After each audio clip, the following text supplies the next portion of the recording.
1 August 2024ला जे आरक्षण उपवर्गीकरण सर्वोच्च न्यायालयाने सगळ्या राज्यांमध्ये जाहीर करावा असा नाईक दिला. 1 ऑगस्ट 2024ला सर्वोच्च न्यायालयानं निकाल जाहीर केल्यानंतर अनेक राज्यांमध्ये सोलापूर या ठिकाणी संपूर्ण महाराष्ट्रातनं आरक्षण उपवर्गीकरणाच्या समर्थनार्थ सर्व नेते मंडळी, ती मातंग समाजातली आहेत, वाल्मिकी समाजातली आहेत, चर्मकार आहेत, ढोर आहेत, सर्व मंडळी या ठिकाणी एकत्र झाली आणि 1 ऑगस्ट 2024ला जो सर्वोच्च न्यायालयानं जो सुप्रीम कोर्टानं निकाल दिला आणि अनेक राज्यांमध्ये आरक्षण उपवर्गीकरण जे जाहीर झालं, त्याच सर्वोच्च न्यायालयाच्या निकालानुसार महाराष्ट्रात सुद्धा लवकरात लवकर आरक्षण उपवर्गीकरण जाहीर करावं या हेतूने आम्ही सर्व या ठिकाणी एकत्र आलो आणि त्यानिमित्तानं पुढची दिशा ठरवण्यासाठीची आज ही निर्धार बैठक या ठिकाणी पार पडली. या बैठकीमध्ये सर्वोच्च न्यायालयानं जो निकाल दिला आहे त्या निकालानुसार लवकरात लवकर महाराष्ट्र सरकारनं येणाऱ्या अधिवेशन काळातच हे आरक्षण उपवर्गीकरण जाहीर करावं असं सर्वानुमते ठरलं व त्या दृष्टीनं येणाऱ्या अधिवेशन काळात लवकरच आम्ही त्या ठिकाणी मुंबईमध्ये जाऊन एक तारीख ठरवतोय. ती तारीखही लवकरच आपल्याला सांगण्यात येईल. त्या तारखेनुसार या आरक्षण उपवर्गीकरणाच्या समर्थनार्थ मातंग समाज त्याचबरोबर आमच्या या ठिकाणी आलेल्या इतर समाजातील सर्व नेते एकत्र येऊन या आरक्षण उपवर्गीकरण लवकरात लवकर जाहीर करण्यासाठी एक समन्वय समिती स्थापित करून त्या ठिकाणी या समन्वय समितीच्याद्वारे या ठिकाणी जनआंदोलनाची एक तारीख आम्ही ठरवणार आहोत आणि या आरक्षण उपवर्गीकरण लवकरात लवकर या सरकारनं जाहीर करावं यासाठीची बैठक या ठिकाणी आज घेण्यात आली. काय आपली मागणी जर मान्य झाली नाही तर आपली पुढची भूमिका काय असणार? मागणी 100% मागणी सरकारला पूर्ण करावीच लागेल, कारण सर्वोच्च न्यायालयाने जो निकाल दिलेला आहे तो निकाल संपूर्ण फक्त महाराष्ट्रापुरता नाही तर संपूर्ण भारत सरकारच्या वतीनं भारतासाठी आहे आणि म्हणून अनेक राज्यांमध्ये हे उपवर्गीकरण जाहीर झालं आहे.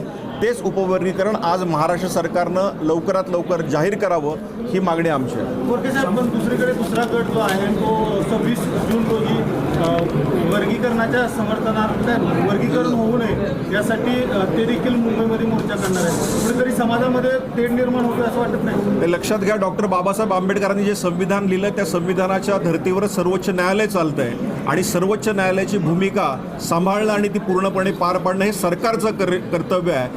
त्यामुळे संविधानाला धरूनच आम्ही सर्व नेते या ठिकाणी ही एकमेव मागणी करतोय, आरक्षण उपवर्गीकरण लवकरात लवकर जाहीर करा आणि यामुळे कुठलाही समाजात तेढ निर्माण होणार नाही, कारण हक्काची लढाई आहे, समतेची लढाई आहे. आज तळागाळातील लोकांना, तळागाळातील जनतेला, गरिबांना हा न्याय मिळाला पाहिजे. जे डॉक्टर बाबासाहेब आंबेडकरांना अभिप्रेत असलेली समानता आहे ती या आरक्षण उपवर्गीकरणातनं यावी म्हणून हा सर्वोच्च न्यायालयाने निकाल दिला आहे आणि त्यासाठीच आमची सर्वांची भूमिका आहे. शासनाला अल्टिमेट देणार आहात का आपण यासाठी?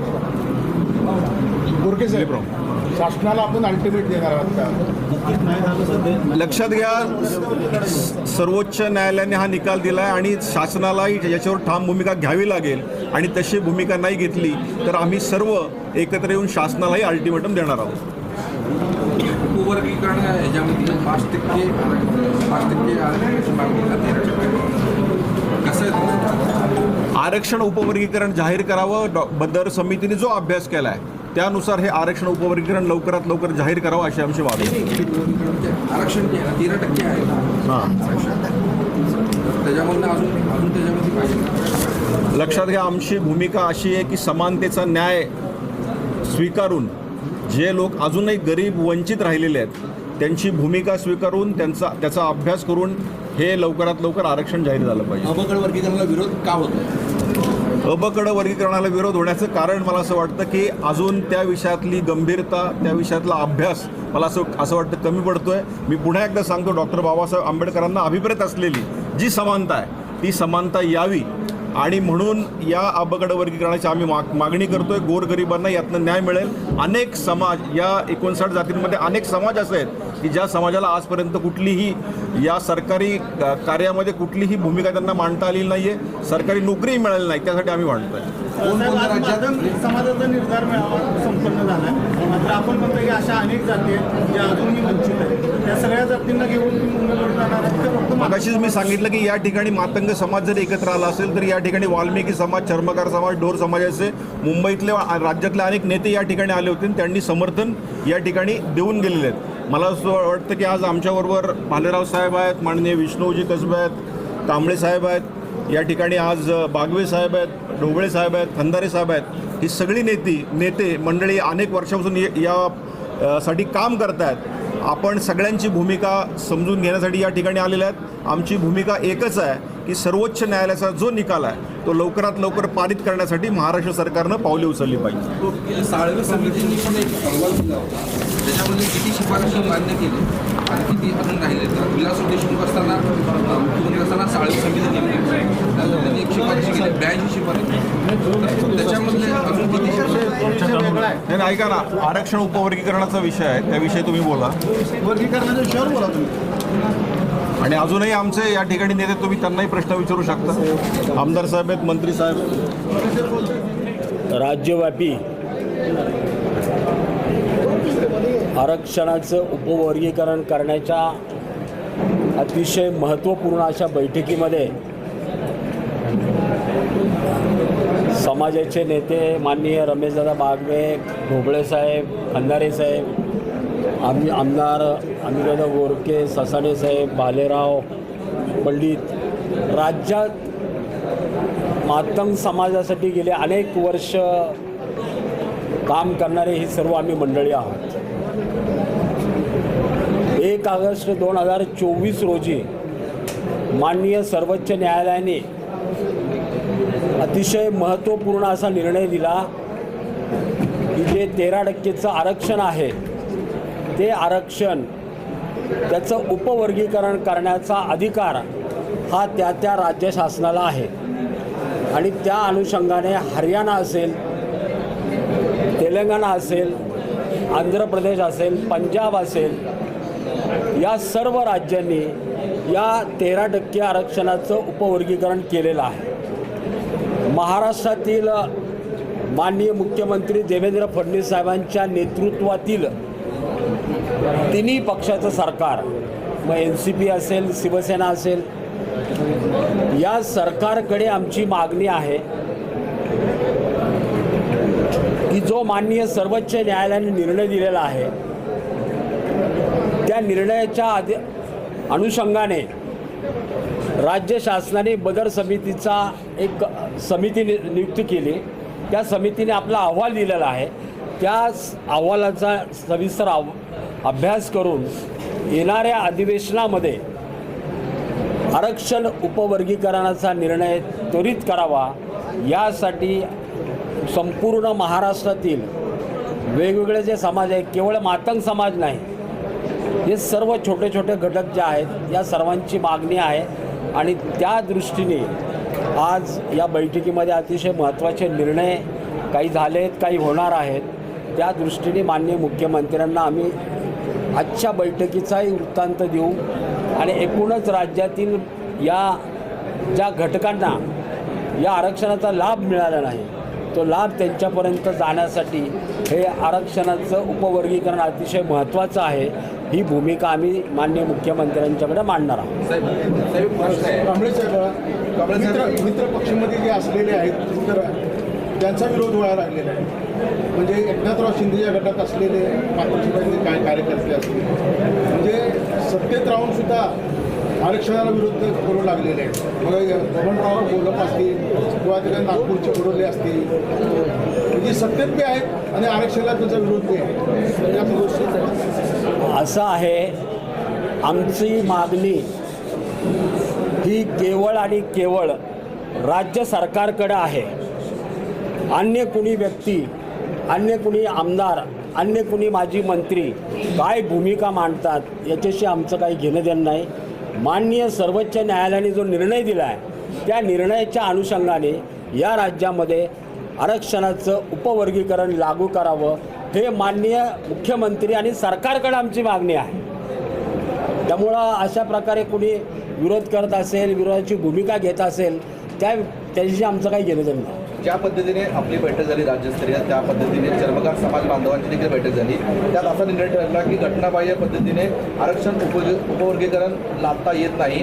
अनुसूचित जाती उपवर्गीकरणाला परिसंवादात उमटला सूर असं म्हटलंय. 30 जूनला त्यांचा निषेध मोर्चा काढणार आहेत. काय सांगा? भारतरत्न डॉक्टर बाबासाहेब आंबेडकरांनी या देशाला संविधान दिलं आणि या संविधानाच्या आधारावरच माननीय सुप्रीम कोर्टाचा निर्णय आलेला आहे.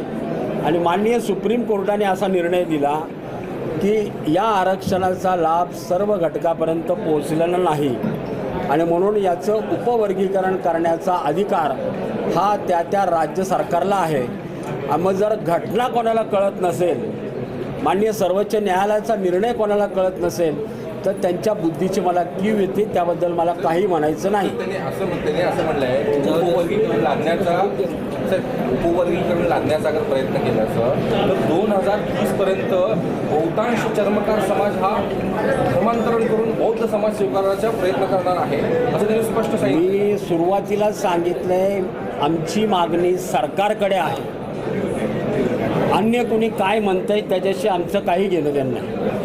मातंग समाज अभ्यास आयोग स्थापन होऊन 15-20 वर्षाचा काळ उठला. अद्याप ही शिफारसी ओळखात पडू नयेत. जशी ही मागणी तशी होणार आहे का, तर त्या दृष्टीने काय प्रयत्न आहे? तशी होऊ नये याच्यासाठीच आजची ही बैठक आहे.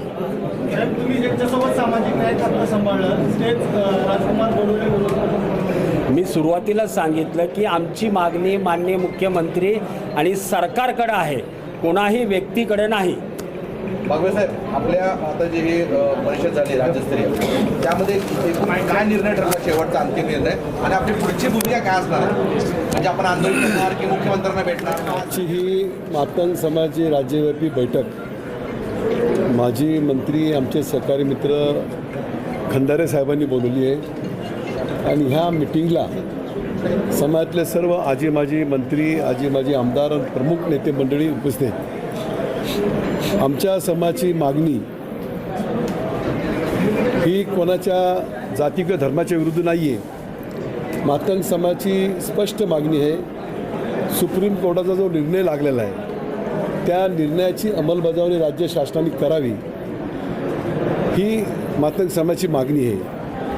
आणि ते करत असताना कोणत्याही समाजावरती अन्याय होता कामा नये. ज्या 59 जाती आहे त्या 59 जातीच्या मागासलेपणाचे, दारिद्र्यपणाचे, आर्थिक आणि शैक्षणिकपणाची सर्व परिस्थिती पाहून प्रत्येक जातीला न्याय मिळाला पाहिजे ही मातंग समाजाची भूमिका आहे.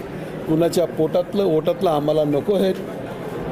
संविधानाच्या माध्यमातून जो निर्णय सुप्रीम कोर्टाने दिलेला आहे त्याची अंमलबजावणी राज्य शासनाने करावी हे राज्य शासनाकडं मातंग समाज मागणी करत आहे. नाही, अंमलबजावणी होणे म्हणून निषेध मोर्चा काढतायत, कसं उत्तर असेल? लोकशाहीमध्ये प्रत्येकाला आपापलं मत मांडायचा अधिकार आहे. कुणी विरोध करायचा, कुणी समोर, हा त्यांचा प्रश्न आहे. त्याच्याबद्दल आम्ही काय बोलू इच्छित नाही आहे. आमचं फक्त सरकारकडं मागणं आहे, सरकारने ह्या ठिकाणी सुप्रीम कोर्टाची अंमलबजावणी करावी ही आमची मागणी आहे. अंमलबजावणी करत असताना मातंग समाजाची ही पण मागणी आहे की कोणत्याही समाजावरती अन्याय होता कामा नये, प्रत्येक वंचित समाजाला न्याय मिळावा ही आमची प्रमुख भूमिका आहे.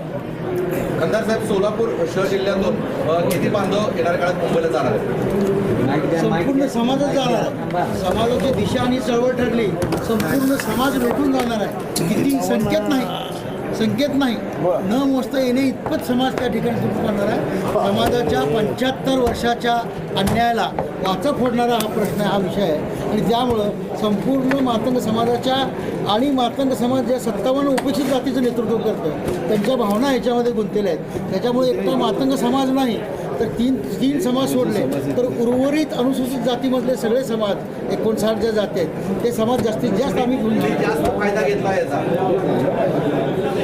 3 जातीने हां, एक बौद्ध समाज, चर्मकार समाज, ढोर समाज, ह्या 3 समाज हे मी बोलत नाही, हे माझं वैयक्तिक मत नाही. हे लवजी वस्ताद साळवे आयोगाने जी आकडेवारी मांडली ती आकडेवारी मी आपल्याला सांगतो. दुसरं बार्टीने जी आकडेवारी मांडली ती आकडेवारी सांगतो. अनुसूचित जाती आयोगाकडे जी आकडेवारी आहे ती त्याच्यानुसार मी बोलतो. आणि म्हणूनच आता आमचं म्हणणंच हे आहे की ह्या 59 जातीपैकी ज्या 57 जाती उपेक्षित आहेत त्यांना या ठिकाणी आरक्षणामध्ये लाभ मिळाला पाहिजे, वंचितांना लाभ मिळाला पाहिजे, न्याय मिळाला पाहिजे. परंतु आता दादांनी दिलीप कांबळे साहेबांनी जो उल्लेख केला की आमची तर आणखीन एक मागणी आहे की आता किती जातीने घेतल्या तर बौद्ध समाज मी म्हणले, परंतु बौद्ध समाजाला सुद्धा संपूर्ण शेवटच्या माणसापर्यंत न्याय मिळाला नाही. त्यांची शेवटची जे गरजू आहेत ते उपेक्षितच आहेत, परंतु जे गरजे नाहीत ज्यांची पोटं भरलेली आहेत त्यांनीच आरक्षण पोटावर ओढून घेतलं आहे. याचं ज्वलंत उदाहरण ज्यांचा उल्लेख आता झाला माजी मंत्री बडोले साहेब, काय त्यांनीच त्यांच्या मुलीला बार्टीचा या ठिकाणी लाभ देऊन अमेरिकेला शिक्षणाला पाठवलं. त्याचेच अधिकारी IAS ऑफिसर उत्तम खोब्रागडे यांनीसुद्धा बार्टीचा लाभ घेतला. म्हणजे ज्या आहेरे आहे त्यांनीच त्या समाजाला सुद्धा त्यांनी 59 जातीला वंचित तर ठेवलं, परंतु त्यांच्या समाजाला सुद्धा वंचित ठेवलेलं आहे. म्हणून आमची मागणी आहे की या 59 जातीला न्याय देत असताना त्यांचे जे मागं राहिलेले लोक आहेत त्याच्यासाठी मग काय केलं पाहिजे. अनुसूचित जाती आयोग, या महिला आयोग, बार्टी, RT यांची संयुक्त एक समिती नेमून ज्यांना आरक्षणाचे जातनिहाय याची आकडेवारी श्वेतपत्रिका सरकारनं जाहीर करावी.